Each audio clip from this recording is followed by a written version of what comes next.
Welcome back to the Guiding Light 911 online podcast. We're diving deep today into a Guiding Light workbook for Overeaters Anonymous. Okay.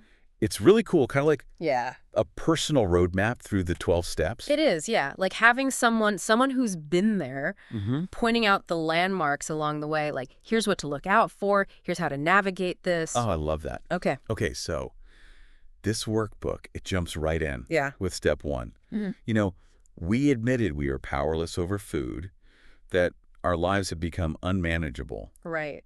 But it's, I think, more than to admitting a weakness, you know? It is. It's recognizing that there's something more powerful than our willpower. Yeah. And that's a big one. It is. For a lot of people. Yeah. To grapple with that. And what I think is really neat about this workbook is that it also immediately connects that Yes. to body image. Yes. It prompts us to think about, like, we struggle to control our eating, but we also might feel powerless over how our body looks. Absolutely, because it's all connected. It is. You know, our relationship with food and how we feel about our bodies. It's so true. And it's huge, and it's important to address both of those things. It makes you realize, right? It's not just a physical battle. No. It's our thoughts and our feelings Absolutely. that drive this whole thing. Absolutely. It's that the workbook digs deep into that unhealthy obsession. Yes. That can fuel overeating. Absolutely, yeah. So, and it gives us some real-life examples of, like, what does unmanageable look like? Yeah. Like, have you ever gone to the grocery store? Yeah. Just for, like, a couple things? Oh, yeah. And you walk out with, like, a full cart. Happens to me all the time. Yeah. Yeah. Yeah, that feeling of just being swept away. Swept away. Like a kid in a candy store, but not in a good way. Right, exactly. Yeah, that's a classic sign of unmanageability. Where it's just like the urge to consume just overrides any sense of control or planning or anything like that. So okay. So we're feeling powerless, things are out of control. Where do we go from there? Well, that's where step 2 comes in. Okay. Came to believe that a power greater than ourselves could restore us to sanity. Okay. Now this step brings in this idea of a higher power, but in a beautiful way. Yeah. It's open. It doesn't tell you what your higher power should be. It invites you to define it for yourself. It does. Which is really important because it's personal. Right. You know, spirituality is a very personal thing. Yeah. And the workbook actually has this really beautiful quote from somebody who found sanity through connecting with a higher power, with their Overeaters Anonymous community. They said, "My insane thinking told me I was grotesque, fat, and ugly. Wow. Discovering my God of pure love and my OS friends restored me to sanity." Wow. Yeah, that's so powerful because it shows you how connecting with something bigger than yourself can really, truly be a lifeline. Yes. Whether that's spirituality or community or both. Absolutely.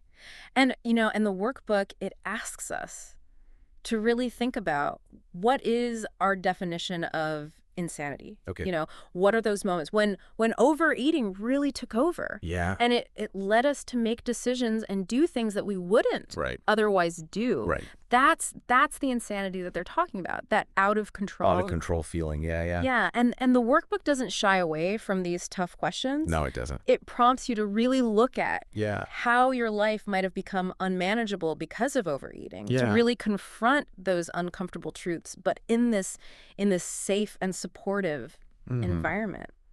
So we've acknowledged the powerlessness. Yeah. We've kind of opened ourselves up to the possibility of this higher power. Yes. What's next in this journey?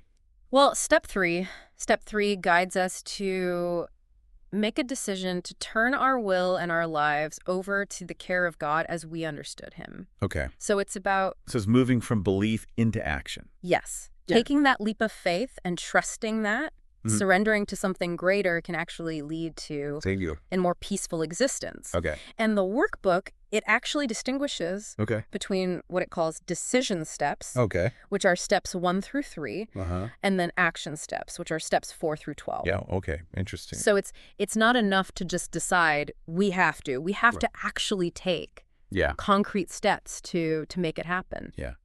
So step 3 is like that commitment. It is. To change. It is. It's that pivotal moment where we commit to the change and start actively working towards recovery. Yeah. And again, it encourages a very personal understanding of God. Absolutely. It gives you a space to actually define God as you understand him. Yeah. Like there's an example. It says, I believe God is omniscient, omnipotent, omnipresent, all-loving, and all-forgiving. Wow. So it's beautiful how it allows for this individual interpretation. It is. But it still gives you that framework for this journey. Yeah. And if we kind of connect this back to the bigger picture, this step is really laying the groundwork for all the transformative work that's going to happen in the steps ahead. And, you know, it's so beautifully captured in the third step prayer from the big book. It says, God, I offer myself to thee to build with me and to do with me as thou wilt. Relieve me of the bondage of self that I may better do thy will. Take away my difficulties, that victory over them may bear witness to those I would help of thy power, thy love, and thy way of life. May I do thy will always. Wow, there's so much there about, like, surrender. Yes. And willingness to let go of control. Yes, it is. It is. It's beautiful. It's a powerful act of letting go and trusting in that guiding force. You know, before we move on to step 4, if this is resonating with you, I highly encourage you to check out a Guiding Light Workbook. It's available on Amazon. And I think it's a really wonderful way to enhance your own personal journey through the 12 steps. It is. It's like having a personalized coach. Offering support and guidance every step of the way. Okay. Let's dive into step 4. Okay. Made a searching and fearless moral inventory of ourselves. Here we go. This is where things get real. This is where it gets real. This is where it's time for some honesty. Honest self-reflection, leaving no stone unturned. And the workbook stresses how important it is to be thorough, you know, to really do a deep dive. And that is a written inventory. Is like the first tangible evidence of our commitment to move forward. It's about confronting those things. We might have been avoiding. The uncomfortable truths about ourselves. And this workbook provides a unique 3-part inventory to guide us through this process. And first, it actually encourages us to acknowledge our positive character traits. Which is really important because it reminds us that we're not defined solely by our struggles. We all have strengths and virtues to draw upon. Absolutely. It's recognizing the good, even amidst the challenges. Absolutely. And then we move on to the more challenging part, which is listing our negative character traits. And this can be tough. But it is absolutely crucial for growth. Because by acknowledging those flaws, we actually create that space for change. It's like shining a light on those dark corners that we've been avoiding. And allowing for healing. And for transformation to happen. Exactly. And then finally, we tackle the deep-seated resentments, injuries, and their effects on us. And this is where we get to the root of a lot of our pain and suffering.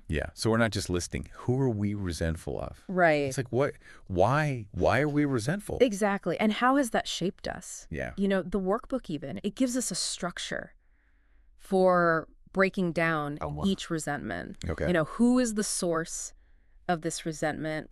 What caused it, and how does it affect you personally? So we're understanding the impact of these resentments. On our thoughts, on our emotions, on our behaviors. It's like gaining clarity. You know, peeling back the layers to really see, like, what are the underlying causes of these struggles? It's about understanding ourselves on a deeper level to really pave the way for true healing and growth. You know, amazing. It's powerful stuff. You know, this workbook, it's a gem. It's great. And that's where the power of step 5 comes in. Admitted to God, to ourselves, and to another human being the exact nature of our wrongs. So this step, it's all about breaking the silence, you know, shining a light on those things we've kept hidden in the darkness. That sounds like a huge step towards vulnerability and honesty. It is. And the workbook, it does a fantastic job of highlighting the importance of taking responsibility.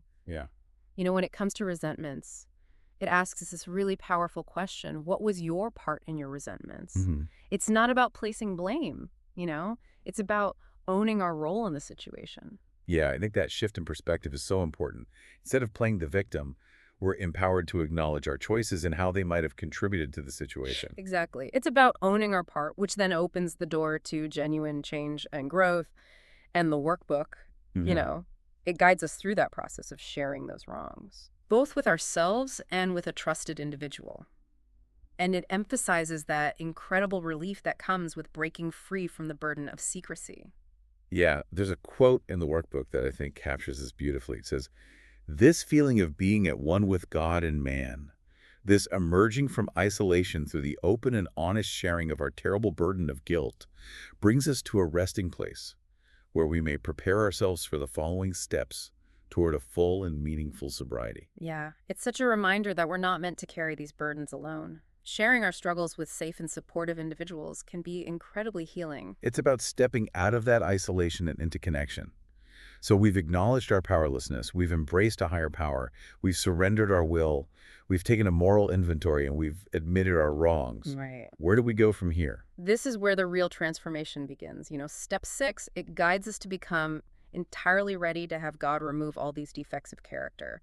So we're shifting from self-reliance to a reliance on a power greater than ourselves. It sounds like a surrender of those things that are holding us back, those patterns of thought and behavior that keep us stuck. Absolutely. The workbook really drives home the significance of this step. It actually quotes a well-loved clergyman who said that this is the step that separates the men from the boys. He really believed that anyone who could fully embrace step 6, facing their faults with complete honesty and willingness, had come a long way spiritually. Wow. Yeah. It's about letting go of that need to control, allowing something greater to guide us. And the workbook, it gives us a space to actually list any character defects that we may have missed or still struggling with. It's a reminder that this is an ongoing process, a lifelong journey of self-discovery and refinement. Yeah, it's striving for progress, not perfection. Exactly. And then it poses the key question, are you ready to have God remove all these defects of character? So it's a call to action, a challenge to fully embrace the transformative power of surrender. It's letting go of the ego's grip and allowing something new to emerge. Yes. And that surrender leads us beautifully into step 7. Humbly asked him to remove our shortcomings. So this step goes beyond simply asking for help.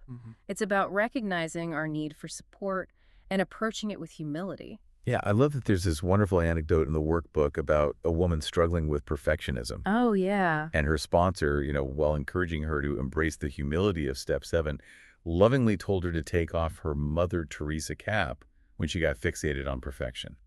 It's a beautiful reminder that we don't have to be perfect to be worthy of love, support, or recovery. In fact, it's our imperfections that make us human and connect us to others. It's embracing our humanness, acknowledging that we all have areas where we need to grow. Absolutely. And both step 6 and step 7, they really remind us that we don't have to go through this alone. We have a higher power to lean on a source of strength and guidance to help us navigate the challenges of recovery.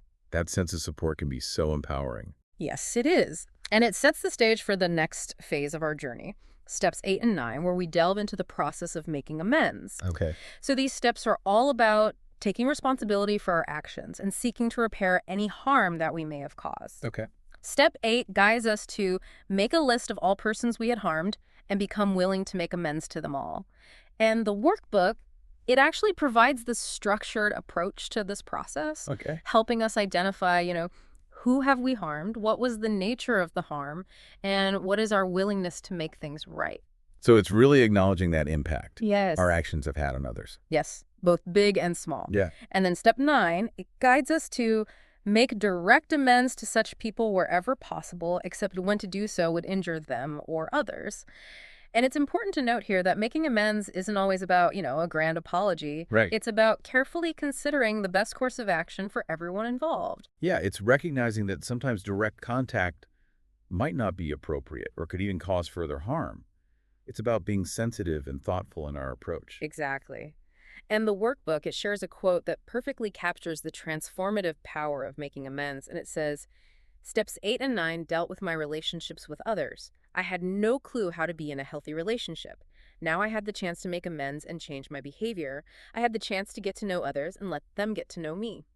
That's beautiful. Yeah. It highlights how these steps can not only repair past harm, but also pave the way for healthier relationships moving forward.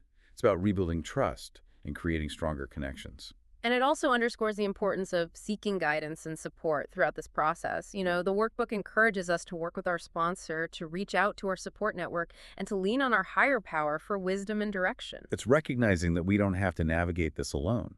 There's strength in seeking support and allowing others to guide us. Absolutely. And speaking of support, if you're finding this conversation helpful and want to delve deeper into the 12 steps, I highly recommend checking out a Guiding Light Workbook. Yeah. It's available on Amazon, and it offers such a personalized roadmap for navigating your recovery journey. It's like having a wise and compassionate companion by your side, offering insights and support every step of the way. Yeah, and steps 1 through 9, they lay this powerful foundation for recovery. They guide us through the process of self-discovery, surrender, and taking responsibility for our actions. And they really set the stage for the ongoing work of steps 10, 11, and 12, which focus on maintaining progress and living a life guided by these principles. It sounds like these later steps are about integrating these principles into our daily lives, making them a part of who we are rather than just a set of rules to follow. Exactly. They're about living a life of recovery, not just recovering from our past. I'm excited to delve into those steps and see how this journey continues to unfold. Okay, so we've really taken this journey through the first 9 steps, laying this foundation of self-awareness, surrender, responsibility. Now, how does a Guiding Light Workbook approach these final stages of this process? Well, these last steps, this is where the rubber meets the road, right? This is where we really start integrating those principles of the 12 steps into our daily lives, making them a way of life, not just a set of concepts. I like that, yeah. So step 10 is continuing to take personal inventory and when we were wrong, promptly admitted it. It feels like a continuation, right, of that self-reflection that we started back in step 4. Yeah. But now it's about maintaining that honesty and that accountability on an ongoing basis. Absolutely. It's about staying vigilant, recognizing that recovery isn't a destination. It's an ongoing journey. The workbook actually has this powerful passage from the big book. And it says, as we work the first 9 steps, we prepare ourselves for the adventure of a new life. But when we approach step 10, we commence to put our AA way of living to practical use, day by day, in fair weather or foul. Then comes the acid test. Can we stay sober, keep an emotional balance, and live to good purpose under all conditions? Wow, so it's really about the real changes happen in those day-to-day moments. Yes. Not just those isolated moments of insight. It's challenging us to actually live these principles consistently. Absolutely. And the workbook gives us prompts to help us identify, okay, where are we maybe falling short? To be honest with ourselves about any missteps. It's not about beating ourselves up, but it is about recognizing those moments where we need to course correct. It's like having that internal compass always guiding us back. Yes, exactly. To where we need to be. Okay, so then we move into step 11. Sought through prayer and meditation to improve our conscious contact with God as we understood Him, praying only for knowledge of His will for us and the power to carry that out. Yeah. So now we're deepening our connection with that higher power, seeking that guidance and strength for what's ahead. It's about surrendering our own desires and agendas and trusting that there's a greater plan unfolding, And the workbook prompts us to really think about what God's will might be for us, encouraging us to listen for those subtle nudges and signs that guide us on our path. Aligning ourselves with a purpose bigger than ourselves. Yes. And trusting that we're being guided towards something meaningful. Absolutely. And finally, we reach step 12. Having had a spiritual awakening as a result of these steps, we tried to carry this message to overeaters and to practice these principles in all our affairs. Okay, so this encapsulates the essence of the 12 steps, right?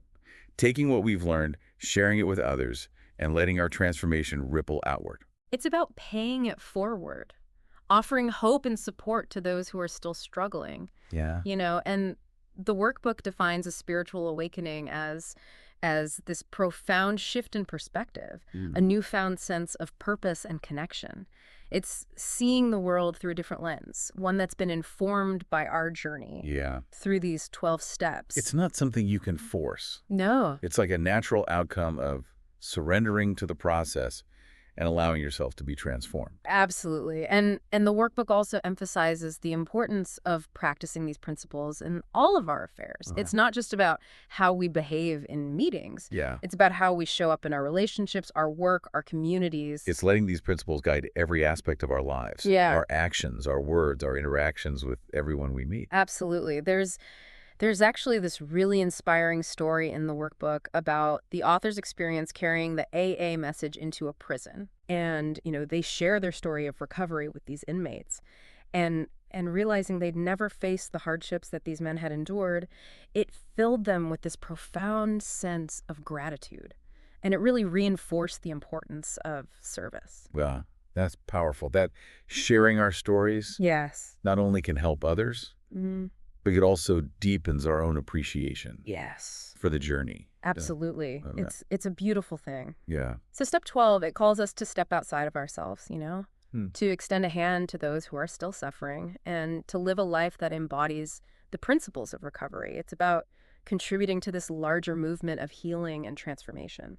As we've explored a Guiding Light workbook, I'm really struck by how it takes the 12 steps. Yeah. And it gives us this practical guidance, the personal reflection. It's not just a theoretical framework. It's like a roadmap. It is. For a more fulfilling and meaningful life. Yeah, and it's so accessible. The workbook is available on Amazon. Yeah. And I encourage anyone, who's resonating with this conversation to check it out. Yeah. It's a valuable resource for anyone working the 12 steps or just seeking guidance on their personal journey. It's a companion. Yes. For the journey. Yes. Offering support and inspiration every step of the way. Well, as we wrap up this deep dive, I want to leave our listeners with this thought. Recovery is a lifelong journey. It's a continuous process of growth and transformation. It's not always easy, but it is incredibly rewarding. And a Guiding Light workbook, it provides us with such a powerful set of tools to support us along the way. Absolutely. Thank you for joining us for this exploration of a Guiding Light workbook. I hope it was insightful, inspiring. And remember, you're not alone on this journey. There is a community of support waiting to embrace you. Reach out, connect, keep moving forward. You have the strength within you to create a life filled with hope, healing, and purpose. Thanks for listening to the A Guiding Light 911 online podcast. We'll see you next time.